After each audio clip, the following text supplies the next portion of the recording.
Hi, everyone. I'm doing this for the first time in a while, coming in here late because I want to talk to you about networking as I enjoy my green drink since I can't have caffeine, alcohol, or anything sinful because of my migraines. Okay, so why I want to talk to you about networking is because I have had more than 30 conversations in the last month with a lot of executives who have shared with me that the reason they're not where they want to be in their career is because they don't have access to the right network or the hidden room. And if I had a dollar for every single person that I've worked with or haven't worked with who has shared this with me, I would honestly be rich. Okay, maybe not a dollar, maybe like $100. Look, I'm not saying that you shouldn't network, and I'm not saying that networking doesn't work.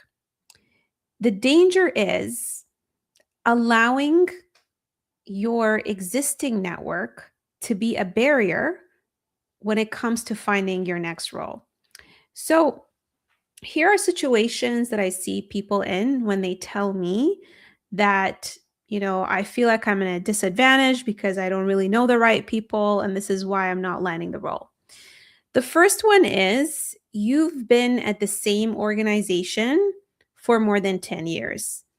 And pretty much all the people that you know are either at that organization or within the same industry.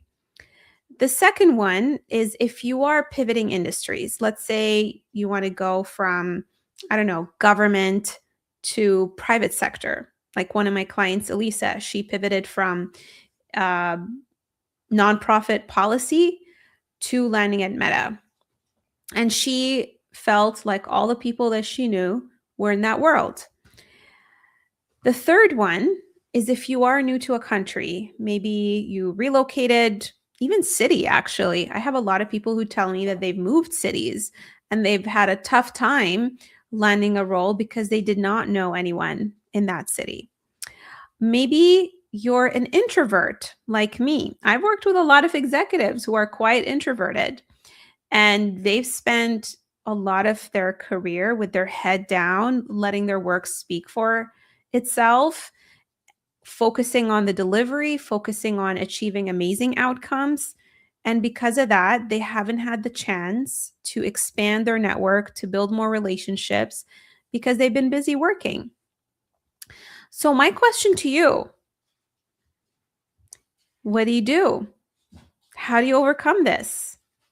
Are you going to keep telling yourself that because you don't know anyone, you should just give up? You shouldn't, get that fulfillment that you deserve? You shouldn't advance your career? You should just give up?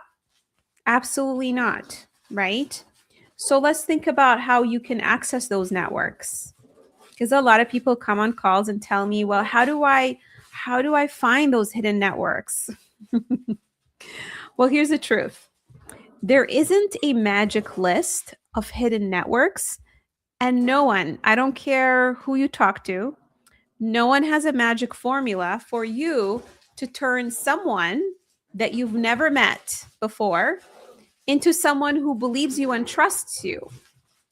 Because that's what it essentially comes down to. The reason people feel like they need to rely on their network is because they rely on that network to create that connection. And usually if that person is someone that the hiring manager trusts, obviously you're going to have a better chance and they do some of the heavy lifting for you. But if you don't have that, what are your options? Okay. Now, you can work with executive recruiters and placement agencies. Yes, that's an option. That's a channel to attract the right opportunities to you. They may have a list of companies, but let's be honest, it's not that different from applying for a job. There's a long list of people that they have on their roster that they got to place. And so hiring managers, may pick, a whole bunch of other people rather than you.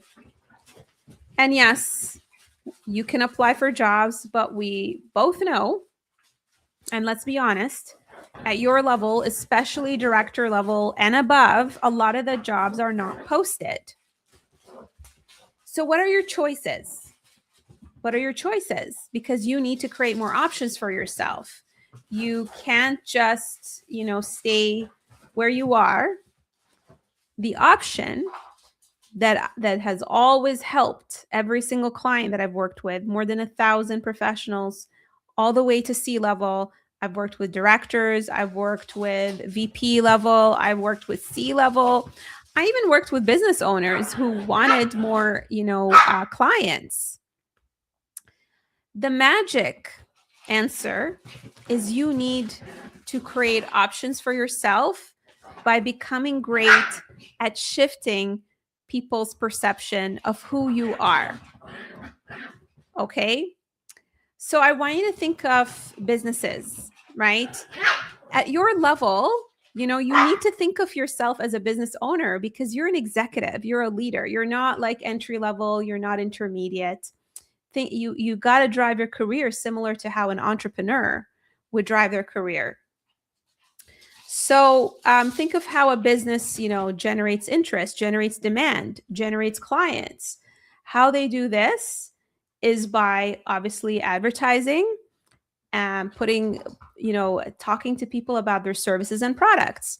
Now, I understand the challenge of doing that because a lot of you don't have it's not like you can just show the hiring manager a tangible product. Essentially, what you're trying to communicate is a service, is an intangible service that you offer. So the only option is to tell people about what you do, but how you tell them about what you do shouldn't be reciting your resume, right? It should be in a manner that shows them the behind the scenes of what you've worked on. So really what it is, if you think of even consulting companies and organizations and how they generate interest from a person, from a cold lead that doesn't know them or isn't a referral, is by sharing behind the scenes, also known as telling the story behind their services. So the key here is that you gotta learn how to tell your story, how to tell your, I call it, experience story.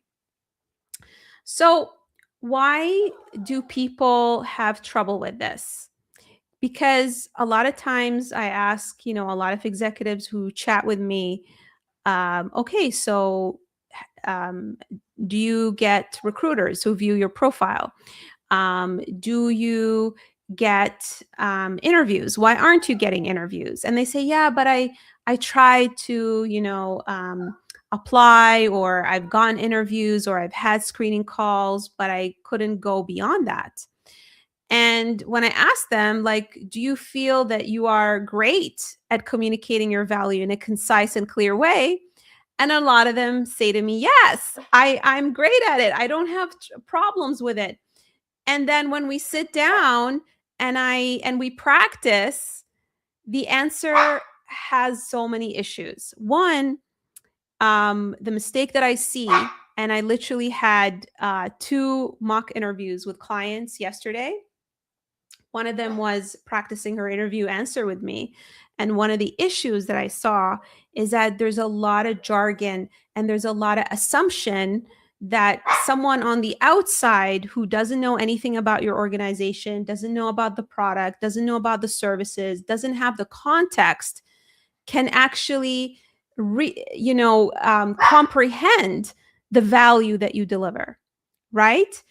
So a lot of it is when you are inside your head for so long and you've been delivering the work that you do for so many years, you take it for granted. And I call it unconscious competence.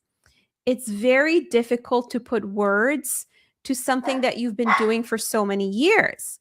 And I bet you, if you were advocating for someone that you've been mentoring or leading, you would actually have a much easier time doing it because you're on the outside observing the person. It's not like you've been observing yourself all these years as you've been working. And so there's a lot of the biggest mistake that I see is we minimize, our value, and we assume that someone on the outside, whether it's a decision maker or someone you're networking with, actually gets the significance of what you've done. Hey, look, I get it, because I will tell you, as a business owner, and as someone who has a personal brand, sometimes I take for granted some of the things that I helped my clients with and the nuances. And I got my little child here barking at me. Let's see if he wants to come. Okay, no. All right. Yeah. So what I was saying is that, sometimes it's like the curse of being an expert. What you do comes so naturally to you that it's really difficult to describe it. So back to one of my clients that I was coaching yesterday. She launched this amazing initiative where she literally prevented the organization, within the world of transportation. The product that she launched prevented accidents from happening. And the way she said it was just so minimal, so easy to kind of minimize from a recruiter perspective. But when her and I talked about it, I said, well, why are you just brushing this off? You got to spend more time, describing what would have happened if you weren't involved through your leadership. And she said, well, we dodged a huge scandal in the news because of that. So that's the thing. Sometimes you need someone on the outside to ask you those questions so that you remember your story and the significance of it. And I bet you, when you go to an interview and go into those rooms and have those conversations, you're going to be more noticed and people are not going to take you for granted. So, to keep things short, since I have a little monster who's barking and getting my attention and it's late at night, I wanted to say that, I understand how difficult it is. And this is something that I love helping people do in a fun way. Sometimes you need a framework in order to tell your story. Sometimes you need to practice. And so I am launching a workshop next week on Wednesday. And if you are interested, DM me, comment workshop, let me know. If you think about great networkers out there, people who have a huge network, ask yourself, well, why are they great at networking? Why do they have a huge network? And the answer is always going to be that it's because they're great storytellers and it's because they're great communicators. So if you don't have a choice, or if you feel like, you don't have a network and you don't have a choice, I mean, the only choice I see that you have is working on your ability to become a great networker. And part of getting people to pay attention to you, listen to you, and build meaningful relationships with you is being a great communicator. A lot of people tell me that they feel awkward when they reach out to people. Well, that's because you struggle with knowing what to say and structuring it in a way that is engaging. So why not just fix that, right?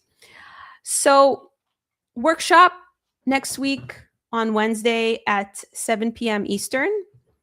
If you're interested, I can send you the details. It's going to be 90 minutes. It's not going to be a webinar. It's going to be a hands-on, workshop where you're going to be working alongside my clients. You literally get a day pass to actually come to a workshop that my existing clients would be attending.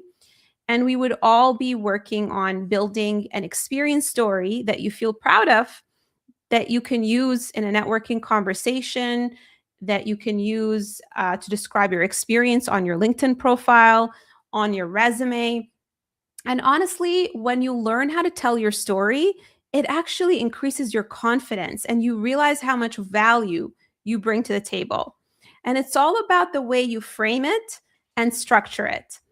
So the workshop is going to be around $70 USD. Okay. Because yes, this is going to be high value. This is not going to be, like I'm going to lecture you and you're going to leave. This is going to be us building this together, carving the space and the accountability to build this, and getting direct feedback from me. So let me know in the comments, put in workshop if you want to learn more. If you want to take a stab at guessing what the heck it is that I'm drinking, feel free to let me know. It actually doesn't taste so bad. Let me just drink a little bit here. It's good. It's a recipe that my dietitian shared with me. So take a stab at what you think it is, and I can maybe respond with the recipe. All right. Thank you, friends, for your patience, especially with a crazy dog that's been barking. Yeah, I look forward to answer your questions. Maybe tomorrow I can also talk about some of the mistakes and pointers that executives go through based on my experience when it comes to telling their story and their messaging. And by the way, in the workshop, I'm actually going to focus on the answer to the question, tell me about your experience, because there's an art and science to how you structure it. I have clients who tell me that once they share their answer in an interview, whether it's with a recruiter or hiring manager, the interview gets cut short because the way the answer gets structured gives the recruiter or hiring manager pretty much everything that they need, especially in like a 20-minute conversation. There's a magic formula to this for sure. Okay, I hope you have a wonderful night. Thank you for listening. If you found some of this, useful, I would really appreciate it if you give me a like, because what that's going to do is it's going to help someone out there who's struggling with this, who's confused, who keeps telling themselves that they're doomed if they don't have a network or if they're not great at networking. And I really want to change that. I really want people to feel empowered. It's something that is very important to me as someone who felt disempowered in my career for 15 years. This is why I do what I do, because I want people to have freedom. I don't want people to feel like they're at the mercy of an organization. And I want people to feel valued and get higher pay, because I know that that can change your life. It can improve the quality of your life. It can help you provide for your kids, for your family. So this is why I like doing what I do. Okay. Thank you so much. I hope you have a great night.